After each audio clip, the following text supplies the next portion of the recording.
Hi all, welcome back to our session. Already banking terminologies la வந்து 15 terminologies வந்து நம்ம என்ன பண்ணிருந்தோம் learn பண்ணிருந்தோம். So அதோட continuation இன்னைக்கு வந்து another ஒரு 15 words வந்து என்ன பண்ணலாம் நம்ம வந்து learn பண்ணலாம். First term பாருங்க virtual banking. Banking தான் நமக்கு என்னன்னு தெரியுமா? Virtual அப்படின்னா என்ன அப்படின்னா நம்ம என்ன சொல்லுவோம்? Virtual அப்படின்னா அந்த இடத்துல டைரக்டா பிரசன்ட் ஆயிருக்க மாட்டாங்க, but they can access everything virtually. ஓகேவா? ஸோ விர்ச்சுவல் பேங்கிங் அப்படிங்கிறப்போ அது என்ன சொல்லுவாங்கன்னா எந்த ஒரு பேங்குக்கும் நம்ம போய் டைரக்டா ஒர்க் பண்ணாம பேங்கிங் சர்வீஸை என்ன பண்ணலாம், இன்டர்நெட் மூலமா நம்ம அவைல் பண்ணிக்கலாம். So internet banking is also called virtual banking as there are no bricks or boundaries involved. ஓகேவா? ஸோ இது வந்து எது மூலமா ஆப்ரேட் பண்ணுவாங்க? இன்டர்நெட் மூலமா. பேங்கிங் ஆப்ரேஷன் இன்டர்நெட் மூலமா ஆப்ரேட் பண்ணாங்கன்னா அதை நம்ம என்ன சொல்லுவோம்? விர்ச்சுவல் பேங்கிங்னு சொல்லுவோம். Wholesale banking. ஸோ பேங்கிங்ல எப்படி நம்ம செக்ரிகேட் பண்ணலாம் அப்படின்னா retail banking and wholesale banking சொல்லி பண்ணலாம். ரீட்டைல் பேங்கிங்னா காமன் பப்ளிக்கு சர்வ் பண்றது. அதே இது ஹோல்சேல் பேங்கிங்னா இட் ஃபோக்கஸஸ் மெயின்லி ஆன் எங்க ஃபோக்கஸ் பண்ணுவாங்க அப்படின்னா இன்ஸ்டிடியூஷனல் கிளைண்ட்ஸுக்கு இல்லைன்னா இண்டஸ்ட்ரீஸ்க்கு. ஓகேவா? ஸோ அந்த மாதிரி பல்கா சர்வீஸ் பண்றத வந்து ஹோல்சேல் பேங்கிங்னு சொல்லுவாங்க.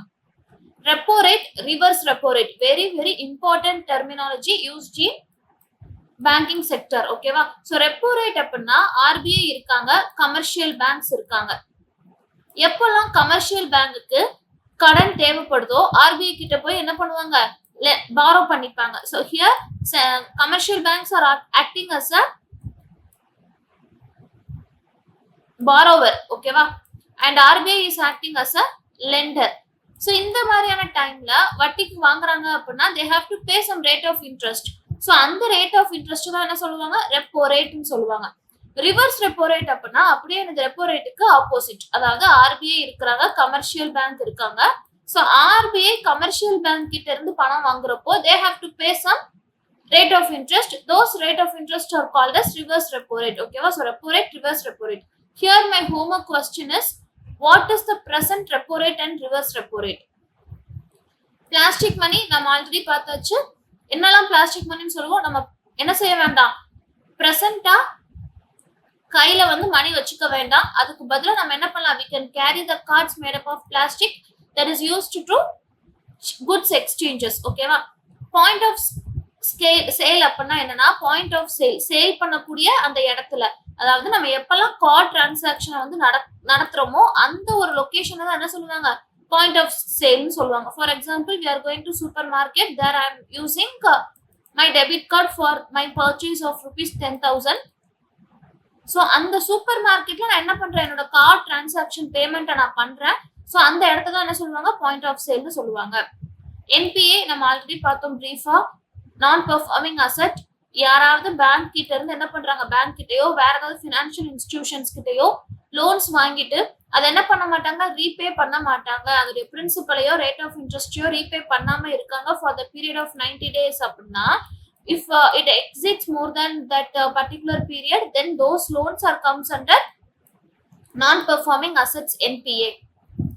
Near money. நியர் மணி அப்படின்னா நியர் ஆர் குவாசி மணி அப்படின்னு சொல்லுவாங்க. consist of highly liquid assets that are not cash but can easily converted into cash. அதாவது அசெட் இருக்கும், அந்த அசெட்டை வந்து ஈஸியா என்ன பண்ணலாம், கேஷா கன்வெர்ட் பண்ணிடலாம். அப்படிப்பட்ட விஷயத்தான் என்ன சொல்லுவாங்க அப்படின்னா நியர் மணின்னு சொல்லுவாங்க. ஓகேவா?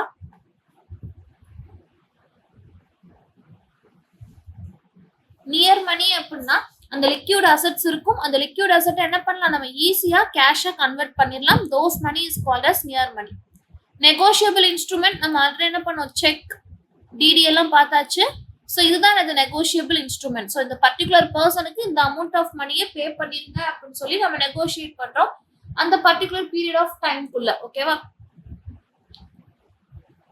Over draft. டிராஃப்ட்னா வித்ட்ரா பண்றது, ஓவர்னா இது அளவுக்கு அதிகமா. ஸோ எப்பெல்லாம் என்னோட பேங்க் பேலன்ஸ் வந்து ஜீரோவா இருக்கோ அப்போ எனக்கு மணி தேவைப்படும். ஸோ அந்த டைம் நான் வித்ட்ரா பண்ற அமௌண்ட் தான் என்ன சொல்லுவாங்க, ஓவர் டிராஃப்ட் அப்படின்னு சொல்லுவாங்க. ஸோ அந்த அக்கௌண்ட்டை வந்து என்ன சொல்லுவாங்கன்னா the account is overdrawn. Why? Because the available balance is zero, below zero. ஓகேவா? மார்ட்கேஜ். மார்ட்கேஜ் அப்படின்னா இப்போ நான் என்ன பண்றேன் அப்படின்னா கடன் வாங்குறேன். அந்த கடன் வாங்குறப்ப நான் என்ன செய்யணும் அப்படின்னா ஏதாவது ஒரு விஷயத்த வந்து அடமானமா வைக்கணும். ஸோ அதை தான் என்ன சொல்லுவாங்கன்னா மார்ட்கேஜ்னு சொல்லுவாங்க. ஸோ அதை என்ன சொல்லலாம், செக்யூரிட்டி அப்படின்னு சொல்லலாம். இப்போ எனக்கு வந்து எஜுகேஷனல் லோன் வேணும் அப்படின்னா, அது பிஸ்னஸ் பண்றேன் அப்படின்னா, அந்த பிஸ்னஸ்க்கு நான் என்ன பண்ண போறேன், லோன் எடுக்க போறேன். அந்த லோனுக்கு வந்து செக்யூரிட்டியை நான் என்ன வைக்கிறேன், என்னோட வீட்டு பத்திரத்தை போய் வைக்கிறேன். ஸோ இதான் என்னது மார்ட்கேஜ். ஓகேவா? It is a kind of security which one offers for taking an advance or loan from the lender. Letter of credit. Letter of credit அப்படின்னா என்ன அர்த்தம்னா, இவங்களுக்கு நீங்க கிரெடிட் கொடுங்க, கிரெடிட்னா எனக்கு காசு கொடுங்க அப்படிங்கிறதுக்கு ஒரு லெட்டர் கொடுக்குறது. ஸோ இதை யாரு இஷ்யூ பண்ணுவாங்கன்னா, பேங்க்ஸ் தான் இஷ்யூ பண்ணுவாங்க. ஸோ எப்படி அப்படின்னா, மோஸ்ட்லி இவங்க ஒரு பேங்க்குல இருந்து இன்னொரு பேங்க்குக்கு தான் லெட்டர் ஆஃப் கிரெடிட்டை வந்து இஷ்யூ பண்ணுவாங்க. மோஸ்டா அந்த பேங்க், இன்னொரு பேங்க் வந்து எங்க இருக்கும் அப்படின்னா டிஃப்ரெண்ட் கண்ட்ரில இருக்கும். ஃபார் எக்ஸாம்பிள், நான் என்ன பண்றேன், சிங்கப்பூர்ல பிசினஸ் பண்ணிக்கிட்டு இருக்கேன். ஓகேவா? சிங்கப்பூர்ல நான் பிசினஸ் பண்ண போறேன். ஸோ சிங்கப்பூர் பேங்க்ல எனக்கு லோன் வேணும். ஸோ அப்ப அந்த லோன் வேணும் அப்படிங்கிற பட்சத்துல நான் வந்து கிரெடிட் ஒர்த்தி பர்சனா அப்படிங்கிறத செக் பண்றதுக்காக சிங்கப்பூர் பேங்க் என்ன பண்ணுவாங்கன்னா, நம்ம ஊர் பேங்க்ல எனக்கு ஒரு அக்கௌண்ட் இருக்கும் இல்லையா, ஸோ அங்க இருந்து நான் என்ன பண்ணுவேன், எல்ஓசி வாங்கிட்டு போவேன், லெட்டர் ஆஃப் கிரெடிட் வாங்கிட்டு போவேன். It's stating that this particular person is credit worthy person, you can lend the money for him அப்படின்னு சொல்லி என்ன பண்றது, லெட்டர் ஆஃப் கிரெடிட் ஒரு பேங்க் இன்னொரு பேங்க்கு வந்து கொடுக்கறது தான் என்ன சொல்லுவாங்கன்னா லெட்டர் ஆஃப் கிரெடிட் அப்படின்னு சொல்லி சொல்லுவாங்க. liabilities யூஸ்வலா கடனை தான் என்ன சொல்லுவாங்க, liabilities சொல்லுவாங்க. a person or company owes, ஓகேவா, usually a sum of money. லயன்னா என்னன்னா, a right to keep possession of property belonging to another person until a debt owed by that person is discharged. அதாவது நான் முன்னாடி சொன்ன மாதிரி தான், நான் பிசினஸ்க்கு என்ன பண்ணிருக்கேன், லோன் வாங்கியிருக்கேன். அதுக்கு என்னோட வீட்டு பத்திரத்தை வந்து நான் என்ன பண்றேன், அடமானமா மார்ட்கேஜா வைக்கிறேன். அப்ப இந்த இடத்துல என்னோட வீட்டு பத்திரம், ஹவுஸ் பேப்பர் வந்து எப்படி ஆக்ட் ஆகுது, ஹவுஸ் டாக்குமெண்ட் வந்து எனக்கு மார்ட்கேஜா ஆக்ட் ஆகுது. அப்போ இந்த பர்டிகுலர் ஹவுஸ் வந்து என்னது, அந்த பேங்குக்கு சொந்தம் until and unless I am repaying the loan.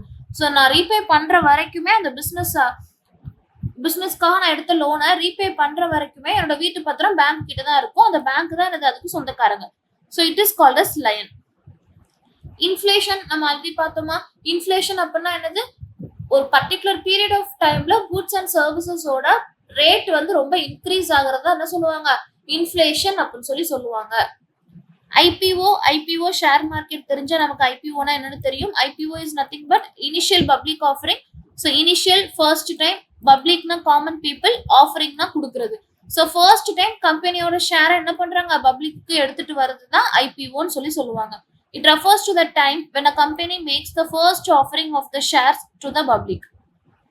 So in this video, we have learned nearly 15 terminologies which is very important in banking sector. Hope this session is useful and thank you for watching.